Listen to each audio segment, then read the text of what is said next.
அப்படின்னா முதலாவது தேவனுடைய கிருபை வந்து கொடுப்பாங்க. 1 பேதுரு 5ஆம் அதிகாரம் 5ஆம் வசனத்துல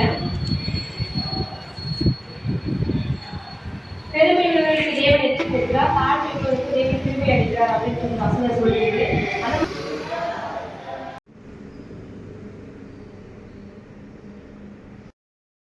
பாத்தீங்கன்னா கிறிஸ்துவும் தாழ்மை என்ன தெரியுமா? யாருன்னா என்ன கேள்விப்பட்டிருக்கீங்களா? தாழ்மைனா நம்மை விட மற்றவர்களை மேன்மையாக கருதுவது தாழ்மை அப்படின்னு சொல்றாங்க. அது எப்படி நம்மை விட மற்றவர்களை மேன்மையாக கருதுவது அப்படின்னு பாத்தீங்கன்னா, இப்போ என் கூட இருக்காங்க ஒருத்தர் ஃப்ரெண்ட்ஸ் இருக்காங்க.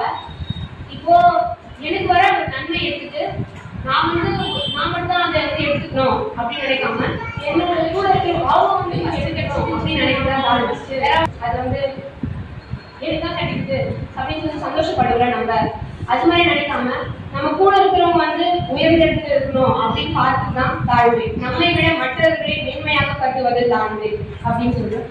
பவுல் வந்து எபேசு சபைக்கு தாழ்மை குறித்து சொல்லியிருக்காரு. அப்படி என்னதான் சொல்றாரு அப்படின்னு பாத்தீங்கன்னா, எபேசியர் 4ஆம் அதிகாரம் 2ஆம் வசனத்துல மிகுந்த மனத்தாழ்மையும் சாத்தமும் நீடிய பொறுமையும் உடையவர்களாய் அன்பினால் ஒருவரை ஒருவர் தாண்டி. பவுல் வந்து எபேசு சபைக்கு தாழ்மையை மிகுந்த மனத்தாழ்மையா இருங்க அப்படின்னு சொல்றாரு. ஏன் சொல்லணும் பவுல்?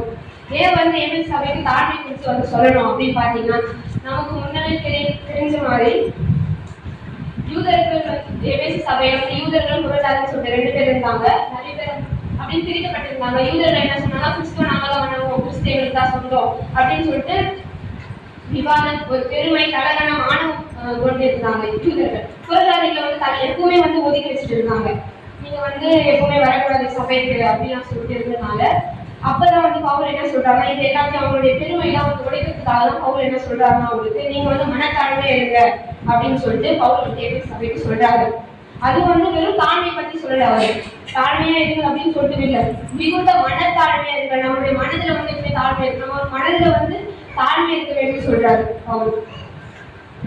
எப்படிப்பட்ட அதேதான் நம்முடைய வாழ்க்கையில அதே மாதிரிதான் அந்த தாழ்மையில நம்முடைய வாழ்க்கையில வந்து அவசியம். எப்படிப்பட்ட தாழ்மை வந்து நம்முடைய வாழ்க்கையில அவசியம்னா மனத்தாழ்மை அவசியம். தேவன் நம்மளிடம் எதிர்பார்த்தது ஆடையிலோ அலங்காரத்திலோ வந்து தாழ்மையை கேட்கிறோம். உடையில நேற்று நம்ம கேட்ட மாதிரி கதை ஒரு கேட்டோம். இந்த மாதிரி அதான் ஒருத்தர் இருந்தாங்க, இசைக்கருவி ஒருத்தர் சூப்பரா ட்ரெஸ் போட்டிருந்தாரு. இசைக்கருவிகள் வந்து எல்லாமே வந்து அவருடைய தான் அப்படின்னு சொன்னாங்கல்ல, அந்த மாதிரிதான் வந்து நிறைய வந்து உதாரணம் சொல்லலாம், தாழ்மைக்கு உதாரணம். இப்போ வந்து தேவன் வந்து உடையிலும் அலங்காரத்துல தாழ்மையை கேட்கல, நம்மளுடைய மனதுல தாழ்மை இருக்கணும் அப்படின்னு சொல்றாரு. சீஷர்கள் வந்து தாழ்மை இருந்தால்தான் அவங்களுக்கு வந்து தைரியம், துணிவு, அன்பு இப்படிப்பட்டவைகள்லாம் வந்து அவங்களுக்கு வந்து வந்தது அப்படின்னு. தாழ்மை வந்து எப்ப நம்ம வெளிப்படும் அப்படின்னா, ஒருத்தர் நம்ம மன்னிக்கும் போது வெளிப்படும் தாழ்மை. தாழ்மையினுடைய அழகிய வெளிப்பாடு மன்னிப்பு. தாழ்மை என்கிற பூட்டை திறப்பதற்கான சாவி எதுனா மன்னிக்கிற குணம். நம்மளுடைய மனதுல வந்து மன்னிக்கிறதுக்கு ஒரு அவ்வளவு வந்து ஒரு சாதாரண காரியம் அல்ல. நம்ம ஒருத்தர் வந்து மன்னிச்சிட்டோம், ஒரு தடவை மன்னிக்கலாம், 2 தடவை மன்னிக்கலாம், மன்னிச்சுட்டே இருக்கிறோம் அப்படின்னா நம்மளுக்கு வந்து மனசுல வந்து எவ்வளவு ஒரு நல்ல குணம் இருக்கணும். அப்படிப்பட்ட உதாரணம், நம்மளுடைய தாழ்மைக்கு உதாரணம் யாருன்னா நம்மளுடைய இயேசு கிறிஸ்து தானே. நம்முடைய உலகத்துல தாழ்மை இருந்தா நம்ம வந்து பொறுமையோட, அன்போட, இறக்கம், தாராள குணம், நேர்மை அப்படின்னு சொல்லிட்டு லைஃபையும் ஒரு அப்படியே ஒரு சாஃப்டா நிதானமா அப்படியே போவோம். நம்முடைய மனசுல வந்து தாழ்மை இருந்தா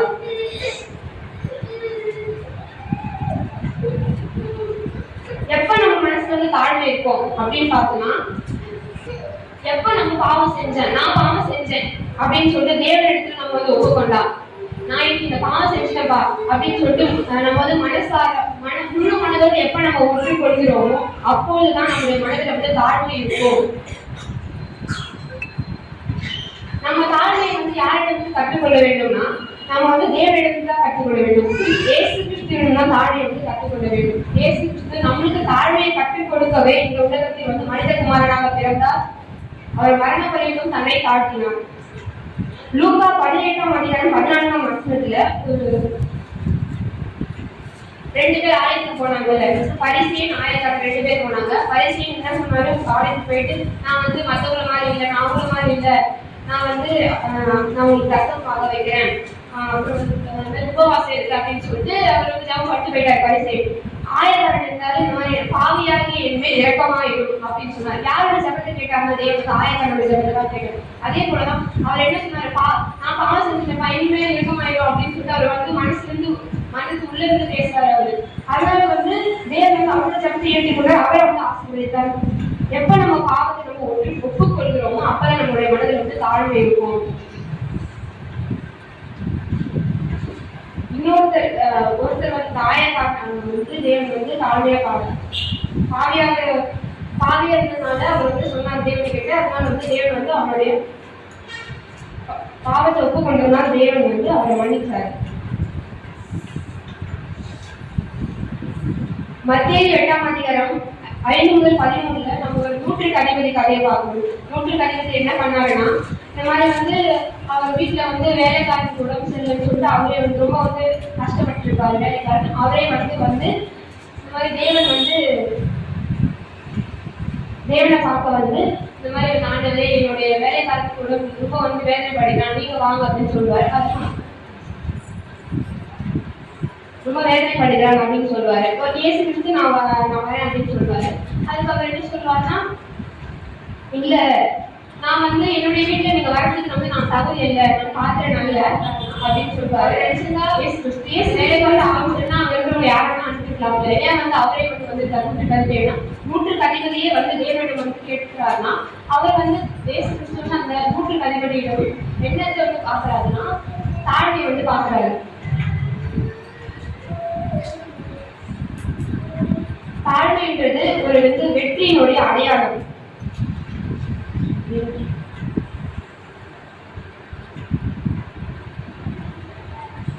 இவ்வளவு நேரம் பார்த்தது வந்து தாழ்மைனா என்ன அப்படின்னு சொல்லிட்டு இதுக்கப்புறம் பார்க்க போகிறது இயேசு கிறிஸ்துவோட தாழ்மைகள். கிறிஸ்துவோட தாழ்மைகள் என்ன அப்படின்னு பார்க்கணும். முதலாவது ஒரு 4 காரியங்கள் வந்து இயேசு கிறிஸ்து தாழ்மை இருந்த எந்தெந்த காரியத்தான் தாழ்மை இருந்தான்னு சொல்லிட்டு பார்க்கிறோம். ஒரு 4 காரியங்கள். முதலாவது பிறந்த ஊரின் தாழ்மை. மீகா 5ஆம் அதிகாரம் வசனம் 2. எபிராசா என்னப்பட்ட பெத்லகேமே ஊர்ல பிறந்தார். பெத்லகேம்ல பிறந்தார். வெறும் பெத்லகேம் சொல்றாங்க, இதுல என்ன தாழ்மை இருக்கு அப்படின்னு பார்த்தோம்னா, எபிராசா என்னப்பட்ட பெத்லகேமே நீ யூதேயாவில் உள்ள 1000 சிறியதா இருந்தும், அங்க வந்து யூதேயாவில 1000 ஊரு, அந்த 1000 ஊர்ல ஒரு ஊர் தான் வந்து பெத்லகேம். ஏன் அந்த 1000 ஊர்ல வந்து எந்த ஊர் வேணா அவர் சூஸ் பண்ணிடலாம், தேர்ந்தெடுத்துக்கலாம். அந்த வந்து பெத்லகேம் ஏன் சூஸ் பண்ணாருன்னா, ரொம்ப சின்ன ஊர் எதுனா அந்த சிறியதான 1000 சிறியதான ஊர் எதுனா பெத்லகேம். அவர் வந்து தன்னுடைய பிறந்த ஊர்ல வந்து தாழ்மையை இருந்திருக்கார் பிறந்த ஊரில். இரண்டாவது பிறந்த இடத்தில் தாழ்மை. லூக்கா 2ஆம் அதிகாரம் 7ஆம் வசனம்.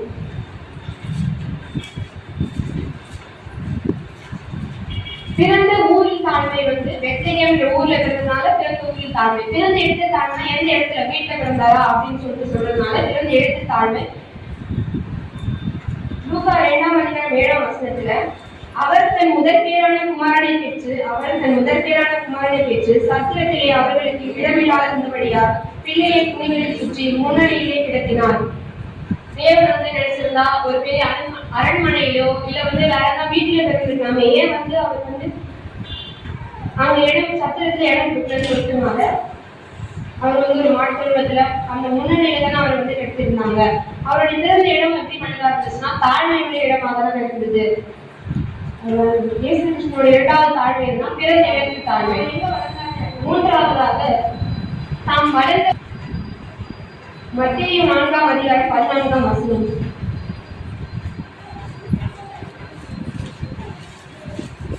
கடற்கரை அருகிலும் யோர்தானுக்கு அப்புறத்தில் உள்ள செபுலோன் நாடும் நப்தலி நாடும் ஆகிய புறஜாதியாருடைய கலிலேயாவிலே. அவர் எந்த நாட்டுல வளர்ந்தாருன்னா கலிலேயா நாட்டுல நாசரேத்து ஊர்ல. கலிலேயில தான் அவர் இருந்தாரு. கலிலேயா நாட்டுல தான் இந்த என்ன வசனம் என்ன சொல்றதுன்னா, கலிலேயான்னு சொல்லிட்டு வெறுமே கலிலேயான்னு சொல்லல, புறஜாதியாருடைய கலிலேயாவே. எபேசு சபையில என்ன பிரச்சனை வந்துச்சுன்னா புறஜாதியர்கள் வேற, யூதர்கள் தான் வந்து முதல்ல இருக்கும் அப்படின்னு பிரச்சனை வந்துச்சு. அப்புறம் புறஜாதியர்கள் வந்து ஒதுக்கப்பட்டவங்க தானே. புறஜாதியருடைய கலிலேயாவே அப்படின்னு வசனம் சொல்லுது. அப்பனா தேவன் வந்து புறஜாதியருடைய இருக்கிற இடத்துல தான் நான் வந்து வளரணும் அப்படின்னு சொல்லிட்டு அந்த இடத்த வந்து தன்னுடைய வாழ்க்கையில வந்து அவர் முடிவெடுத்து தாம் வளர்ந்த ஊரில் கூட தாழ்மை,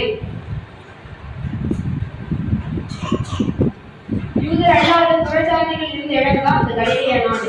ரொம்ப வந்து புறஜாதிகளே சூழ்ந்திருக்கிற நாடு, ரொம்ப வந்து யாராலையும் வந்து ஏற்றுக்கொள்ளப்படாத இடம் தான் அந்த கலிலேயா நாடு. அந்த நாட்டுல வந்து தேவன் வந்து வளர்த்தார். நான்காவதாக சீஷர்களை தேர்ந்தெடுத்தலில் தாழ்மை. அவர் வந்து சீஷர்களை தேர்ந்தெடுத்தார் தேவன். சீஷர்களை தேர்ந்தெடுக்கும் போது என்ன தாழ்மைனா, அப்போஸ்தலர் 1:11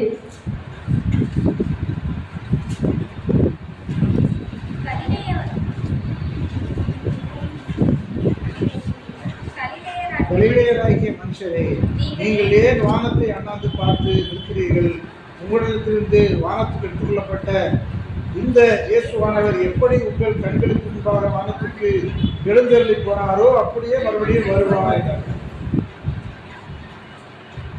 கலிலேயராகிய மனுஷரே அப்படின்னு யாரை பார்க்கணும் இருக்கிறவங்க எல்லாம் வந்து மக்கள் சொல்றாங்க. யாரை பார்த்து சொல்றாங்க? அந்த சீஷர்களை பார்த்து சொல்றாங்க.